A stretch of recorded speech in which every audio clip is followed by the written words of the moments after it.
be a solo episode again about 40K again, but not going over any Christmas type stuff, besides that it's a great Christmas present if you get the chapter approved book for people. So that is now available. It was available last week, as I'm recording this on the 19th for the 20th. I just want to go over a few things with the chapter approved, and because I figure keep it in your wheelhouse of things you love, maybe not what you know the best. Because I feel like I know 40K, but then I play it, and then all the questions come in, and everything I feel I know goes out the window. And I'll be covering mainly my two main armies, Chaos Space Marines, and kind of some of the changes that have happened there, and the Blood Angels. And I'm assuming that a lot of the stuff that has happened to the Blood Angels has happened to the regular Space Marines, so with a few minor fixes and changes and differences here and there. So of course we open up just with the thing that I like about, and I think this is the second time they've done it, because I'm not sure if they did chapter approved 2016, but I know they did 2017.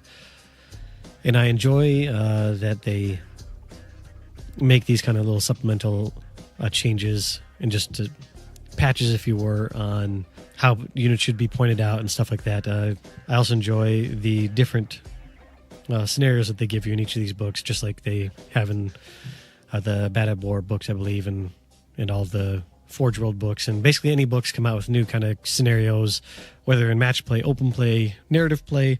And so I just enjoy a lot of that. One of the cool things, I think, is that they, in the very first parts of the book, they talk about the looted wagons, and then they give you kind of some of the stats for a cart, the wagon, battle fortress, and then the cool thing is they give a conversion, but since it's orcs, it's spelled with a K, and kind of gives you a conversion guide of a wagon and what you can use. And I believe it looks like a Lehman Russ, maybe. I don't know. I'm not very good at Imperial Guard armor, besides seeing it across the battlefield and hating every bit of it. So now I probably still would hate it, but I'd hate it maybe less, since there's not giant pie plates just demolishing everything that I have first turn. It'll take them a turn and a half. I enjoyed just the open play formats. I like everything about the chapter approved 2018. There's not anything, I mean, sure, there's a few things I would have liked to have been points reduced, but that would just make my Chaos Space Marines actually good. That's not true. They are probably actually good in a person who knows what they're doing, but I just tend to pick the troops that I like and then play with them instead of trying to find a good synergy between everything. But I'll get there, slowly but surely. And like I said, the first part of the book basically just has kind of the open play, the narrative play, deployment zones, and objectives and all that kind of stuff. And I always enjoy that. The match play. The cool thing that I thought was, or at least was interesting, especially if you got the Warlord edition, is it came with several data sheets and stuff like that to make your own characters, because they have, trying to find it, so they have a thing that kind of walks you through how to make a custom character, making it with sub-faction keywords, giving them powers, warlord traits, all that kind of stuff. So I just think that's really cool. It's just something interesting that they threw in there.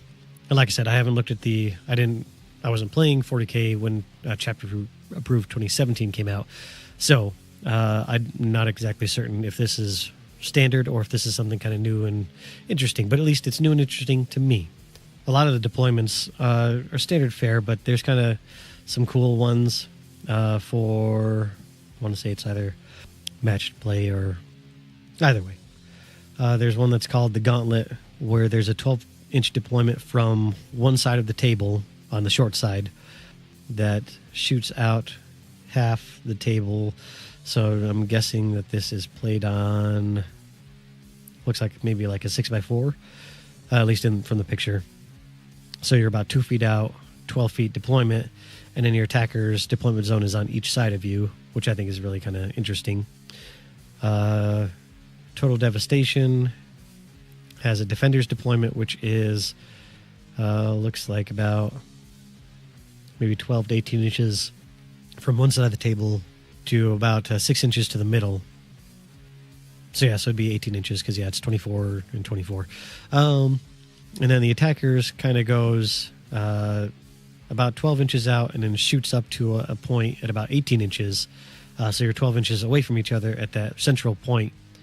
And that's the attacker's kind of spearhead. I just enjoy different ways to play like that instead of just the standard one person's on one side, one person's on the other. We try and kill each other. While that's fun, I usually get wiped off the table when that happens. So it's a lot more fun when you actually have objectives that you have to watch out for and try and score points instead of just wiping David off the table. Because that's easy. Anybody can do that. It looks like that was narrative play because then match play comes after that. And they give you a rundown of all the different scenarios that you can play.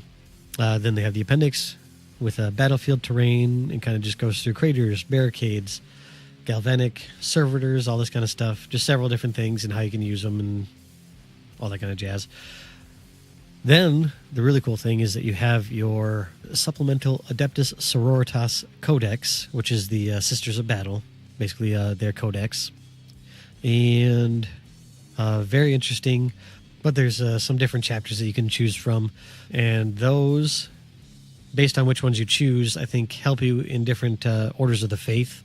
So there's like Order of the Valorous Heart, Order of Our Martyred Lady, Order of the Bloody Rose, Sacred Rose, Argent Shroud, and the Ebon Chalice.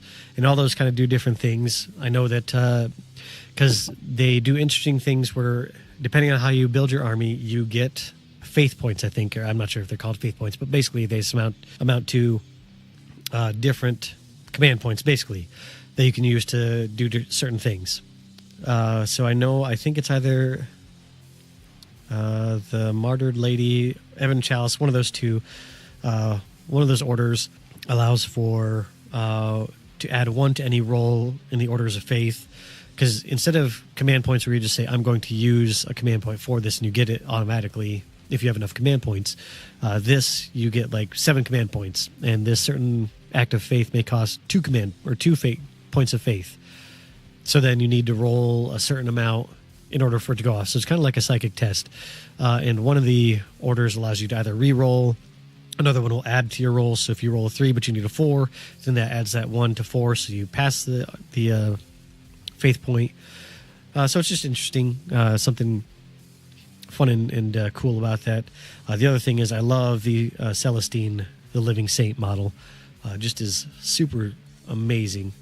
And also probably a pain in the butt to fight. And the other thing, I understand that Space Marines are toughness and an attack of 4. So Sisters of Battle, who aren't like genetically enhanced super soldiers, are toughness and strength 3. But the Celestine, I figured, would be at least toughness and strength 4. Because even with her weapon that adds, let's see here, in melee 4 damage, that'd still be only strength 8 instead of strength 7. So it's not a huge game changer, especially now that there's no Eternal Warrior or instant death for things that are double your toughness. And I'm not even sure how long ago that got taken out. But since I came back from like 5th edition or 4th edition, I can't remember which one, but a long time ago to now, where there is no Eternal Warrior and there is no instant killing of a character. And so she has the Ardent Blade, which is a +3 or +4 strength, AP -3, 2 damage flat. The thing I really like about her is that she has a thing called Miraculous Intervention, and this changed a little bit from before because I think you could stick her really wherever you wanted to. You could stick her wherever you wanted to when she was reduced to 0 wounds. But now, the first time Celestine is reduced to 0 wounds, roll on a d6 on a 2+, set her up again at the end of the phase, which is really nice. So that way, if she somehow dies in shooting, she doesn't get popped back on the table, and then another round of shooting can take her. It has to go to the end of the phase. And then, but she does get placed as close as possible to her previous position and more than 1 inch from any enemy models with all lost wounds regained. So she does have 6 wounds and is 8 power level. But I think that's just super fun. And I just enjoy the Sisters of Battle as a different take on armies. Because you always want You don't want there to be a ton of just the same army over and over again, just with different skins, a la Space Marines. I mean, sure, they have a little bit of variance to them, but at the same time, do they really? It's just, it's nice to have something that's different and fun. So you have your Sisters of Battle Codex and all the fun stuff that goes along with it, the war gear, the stratagems, warlord traits, and then we get into all the fun little different detachments. The Tau got some love. So like they have the thing called the Eight. The Eight are the greatest champions of the Farsight enclaves, led by none other than Commander Farsight himself. This section details who these legendary warriors are and provides you with rules for using them in your game of 40k, Warhammer 40k. So that's just kind of cool. They gave you the different heroes of the Enclave, like Commander Farsight, Commander Bravestorm, Commander Brightsword, Shazo Shavestos. I butchered that name, but whatever. Shazo Arakan and Broadside Shazri Oblatai 9-0.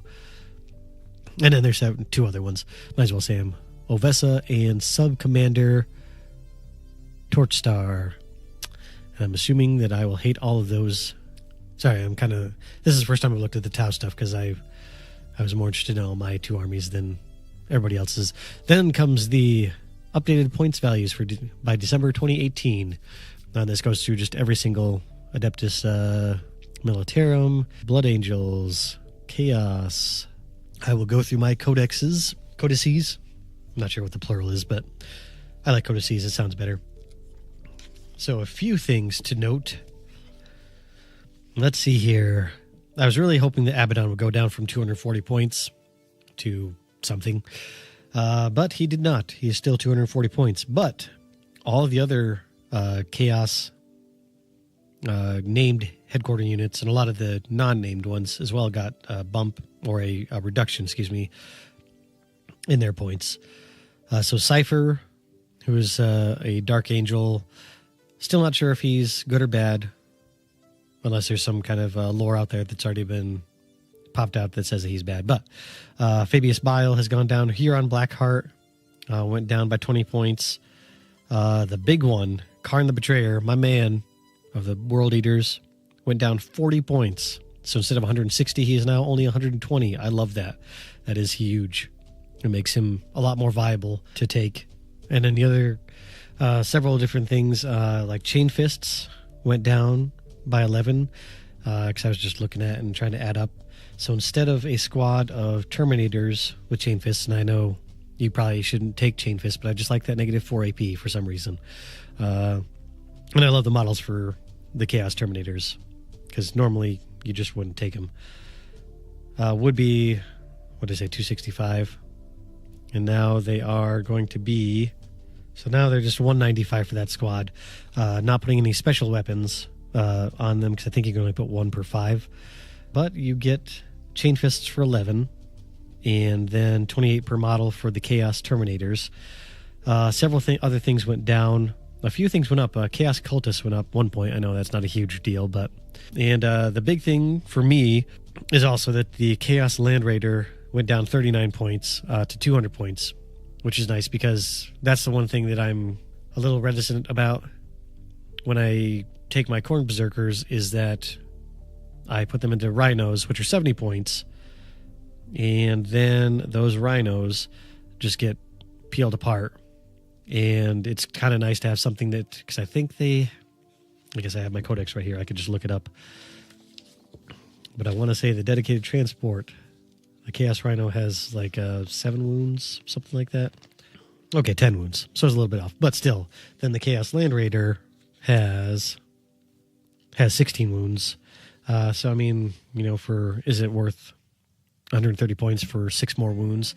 But they're also 4 las cannons, and you get to fire everything with the demonic machine spirit, and no -1 to modifiers, all that fun stuff. The one thing that I did find interesting, because I was listening to a different podcast, it's the Independent Characters, I know I talked about them before, is that I did not realize, or even think about this really, that if one of your vehicles gets popped but doesn't explode, you still have to roll for people inside your vehicle, and any rolls of 1, you lose a model. So the important thing is that you don't need to roll separately if there are special characters in there, but you do need to make sure that you don't have just a special character in there, because if you roll and roll a 1, then they die instantly, even if they're a multi-wound model, which is interesting and stupid. But the nice thing is that if you pair them in there with other models, you get to pick and choose who dies. So you can just take the dingus who has no special gear, no special anything besides that he just is a troop in your army.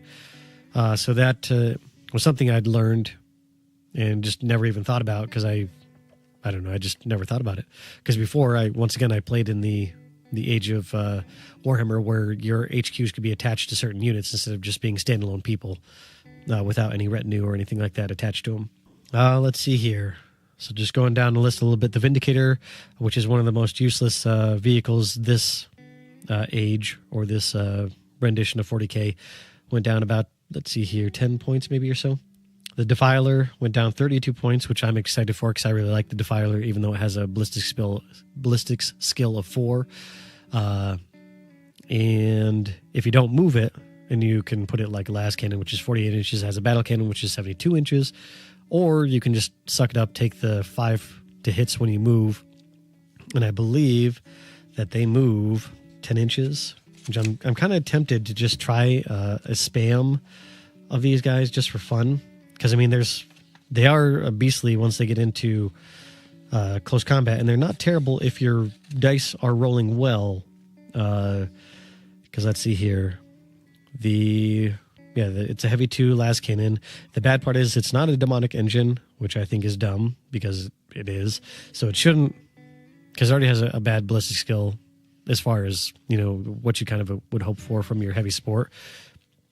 And so I think it shouldn't get the modifier dinged against it when it moves, but whatever. We can't have everything we want. So it moves 8 inches when it has 8 or more wounds. Moves 6 inches from 4 to 7, and then 1 to 3 has 4 inches. It does heal 1 wound each round. And so I really like that because if you set it up right at the edge, and if you kind of run it in 3, because that's only 360 points. And so that's not terrible. If you also just run it as like a different detachment. And that will kind of give you, because that's 14 wounds apiece that they have to chew through. And so if they're focusing fire on those, but you're also able to save, because it does have a 5+ invulnerable, a 3+ regular save, that it can be in their face pretty soon, because you could, if you're worried about the ballistic skill being so crummy, you could move it 8 inches and technically get up to 14 inches, which would be, I mean, you'd be within charging distance, if not that round, the next round, if you were first or second turn, or for bottom half of second turn, if they moved up. If you're playing Tau, then you're just going to have to kind of take it on the chin and hope that they miss a lot. But yeah, so I'm thinking Defiler went down a decent amount. The Forge Fiend went down about 20 points. Hellbrutes are a huge thing. Went down 12 points. So now the Hellbrute with the Twin Las Cannon is... So just with the Hellbrute Fist and the Hellbrute ranged weapon of... Nope, that's not the one I wanted. So with the Twin Las Cannon, that Hellbrute comes to 130 points. So, I mean, and you run 3 of those, that's 6 las cannons. And, I mean, if you also can run those guys, because their movement is 8 inches, and they also have 8 wounds apiece. So, I mean, for 130 points and 24 wounds that they have to chew through, with the potential for them dishing out 12 wounds if they roll really well. I mean, it's a no-brainer, because then they also, if they get into melee, they have 4 attacks times 2 strength, so they're 12 strength, AP -3, damage is a flat 3. So, I mean, they're now, they weren't terrible before, but now they're actually really nice and viable, because they went down, let's see here, just lost my spot. So they went down 12 points, and then also las cannons went down 10 points. So that's, instead of 50 points, they're 40 points. So you just gained 22 points for 3 models, so 66 points over the range if you're running 3 of those. The one bad part is, and KJ, if you're listening to this, you're not allowed to tell AJ this unless AJ is actually listening to this, or Brady. But I got rid of a lot of my better Magic the Gathering cards because there's a local shop that a good friend of mine lived with the shop owner. And so I enjoy supporting my local game shop, and I like the guy. And so I continue to shop there because he can order most anything that you want or need. And I, even if I had to pay a little more, but he has his Warhammer stuff at 10% discount. And so he's able to just kind of get stuff. And so I enjoy throwing stuff at him. So anyway, I sold some of my Magic the Gathering cards for some store credit, and I picked up this next model, which actually went up by 15 points. But I'm still super happy about it because it's a 28 wound model. It's huge. It looks super cool. I probably will hardly ever use it, but still, as soon as I came back to 40K and I saw this model, I had to have it. Just like I have to have the Forge World version, which is a Khitan Ravager, but this is Khorne Lord of Skulls, and it is a beastly model, huge. The box is awesome, but he went up by 15 points, and then there's just several different things. The Sorcerer with the jump pack went down from 140, the Sorcerer in Terminator armor went from 140 points to 102 points, which, I mean, that is just killer. That's one of the cheapest and probably, best. I guess there's just a Sorcerer for 9, but then you're also having a 3+ save and all that kind of stuff. So it's just nice to have that extra oomph that this army can pump out. There's a lot of different points changes to, like I said, the Las Cannon, the Chain Fist. Let's see here. The Helldrake, I think, went down, didn't it? Helldrake went down 18 points. So that's also 120, just like the Defiler. And that's a super nice one because that's a 30-inch move with a flame template and stuff like that. Or you can choose the heavy D6 shot. So all in all, I'm mostly happy. I would have liked to see the Khorne Berserkers get something, but I'm kind of hoping and waiting for their own codex. Fingers and toes crossed because I want to run Angron and have him get shot down in the first round and pay something ridiculous over Abaddon's 240 points. But yes, so I am super happy about most of the changes. A lot of the reductions just makes a lot of sense to make the game easier and more accessible and to bring a lot more stuff. I mean, not a ton of stuff, but with that, you can, with a lot of those point reductions, you can bring an extra unit or two or something extra special just as some more cannon fodder. And then we move to my Blood Angels. I'm sorry, I'm not covering many other armies. I have some Craft World Eldar. I haven't put them together, and I also don't have the Codex yet. So I didn't even bother looking at the points values because I don't really know. And that way I don't, if I haven't put them together, because I'm trying to go through and paint about one model a day. And so I'm trying to not look at them because I haven't put them together, haven't based them. So if I haven't based them, I'm not going to paint them. And if I don't paint them, I don't think about them and how much I want to keep on adding to their army when I already have these two armies and I really want to finish my Chaos Space Marines army and get it kind of up to my desired level. There's about 2 or 3 more pieces that I want. Like I said, that Khitan Ravager and get the 2 squads of Obliterators, which I have, get those done and painted. And then I should be mostly done. Besides, whenever they come out with a new model for Abaddon, then I will pick him up. Okay, so going through, they have a lot of HQs that got reduced to about 90, 95 points. Either the Chaplain, the Chaos, or Captain in Gravis armor got reduced to 90, Captain in Terminator armor, or Captain in Cataphracti armor were put to 95 points. Let's see here. The Librarian Dreadnought was down 20 points, so that got knocked down to 110, which I like, because I usually like to run a beautifully, at least I think, beautifully painted blue Librarian Dreadnought with a Force stave. The sad part is I built it back in the day as kind of a fight against those HQ units that didn't have Eternal Warrior, because if you caused a wound, even if you didn't kill them, you could roll, and then if you pass the psychic test, then they just would instantly get killed because it was a force weapon, which meant you could just basically suck their life force right out. But sadly, that is gone. They still have the Force stave. It just does different stuff. It's like, minus 3 AP and 4 damage, or, something along those lines. I know it's not exactly that, but it's something. Let's see here. The Primaris Chaplain and Primaris Captain both got reduced to 77 and 78 points. And then a lot of the HQ units, once again, got reduced. So Lamartes went down 29 points. The Sanguinar went down 20 points, and I like to usually run both of those. The sad part is that Mephiston actually went up by 15 points. So he lost, because he used to be toughness and strength 6 in the old edition that I played, and now he is toughness and strength 5. Now, granted, of course, he has weapons and stuff that can shoot that up to 10, but still. Now I'm sad, because I loved running Mephiston. Then you have Astaroth, which I also have that model, and I kind of run him sometimes, 105, so he went down, let's see here, 38 points or so. And Commander Dante went down from 215 to 175, so that's kind of nice, but still miffed about the Mephiston thing. It's going to take me a while to get over.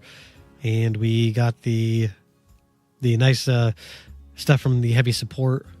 Went down with the Land Raiders and the Land Raider Crusader, and Land Raider Redeemer, going down to 200 points, and then the Redeemer went down to 180 points.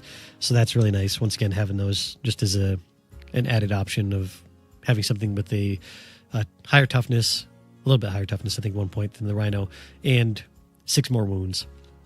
So, I mean, you just think about it, it's nice to have those extra wounds and movement, being able to shoot a heavier weapon than like a heavy bolter or just a regular storm bolter. But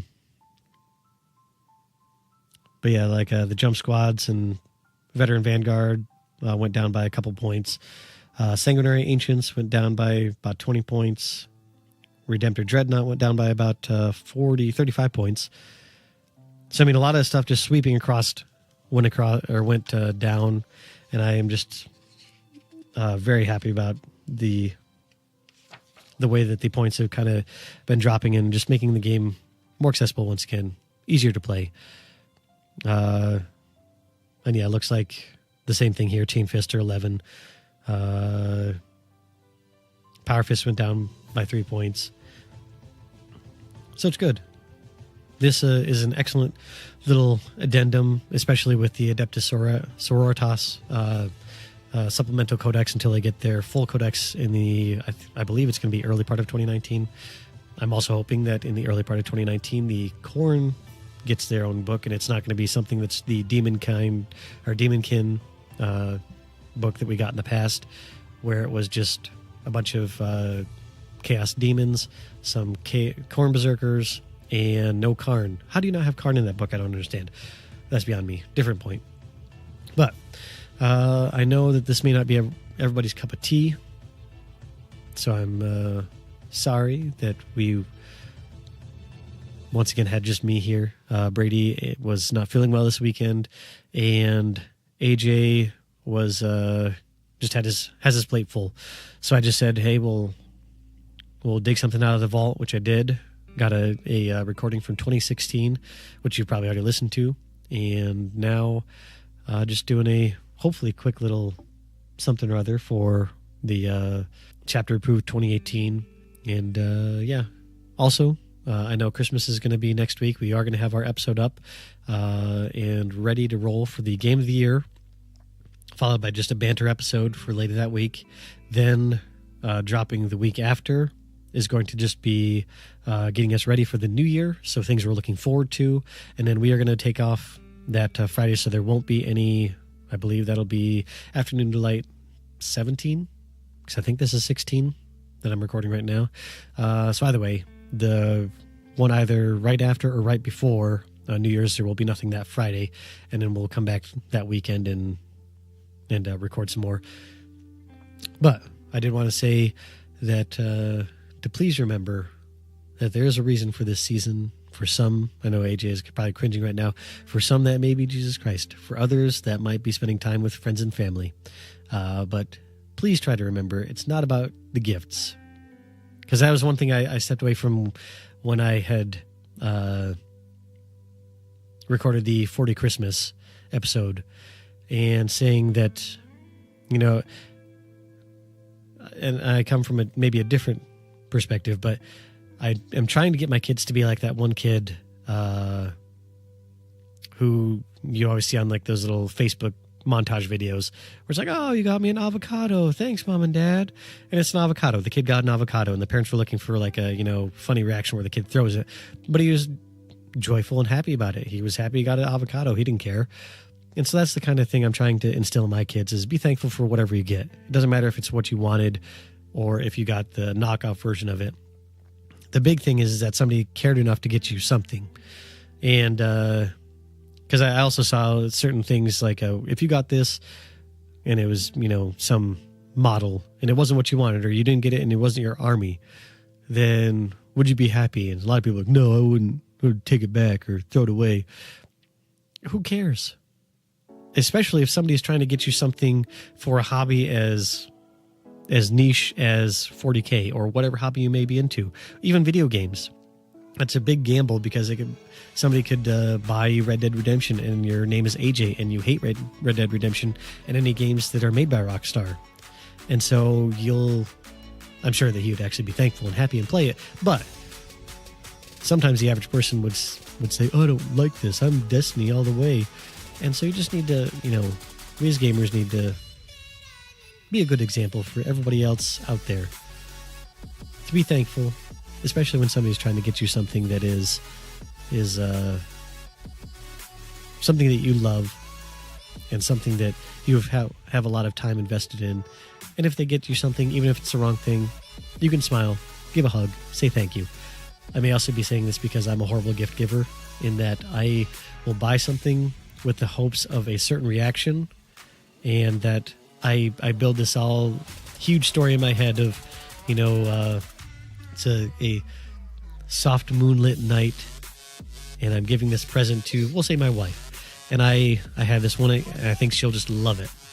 Or I can even go back to my childhood, where at this Ames, at least I think it was called Ames, or Phase Drugs in upstate New York. And there was, my mom still has it to this day, but it was a Rudolph style reindeer, just really small plush toy. And I saw it and I thought she would love it. So I took my dad to there or something. I can't remember how I got it, but I got it. I didn't steal it, at least that I remember. And so I got it home, I wrapped it, and then she opened it, and I was expecting her just to, gush and kind of coo and say, thank you, David, and this is the best present I've ever gotten. And I mean, she, my kid got me a stuffed animal. Thank you, David. Which is, not a terrible response, but I just had such a terrible buildup that I was crushed that her response was not, just to shower me with praise for getting her a crappy stuffed animal. But I think my point there, my long diatribe, was to be thankful, and to be thankful for friends and family that we have still left with us.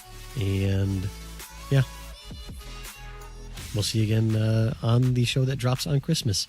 So you guys hopefully have a wonderful Christmas. If you're celebrating early, please drive or fly safely, and we will see you next week. My name is David, and this has been 30 Minutes.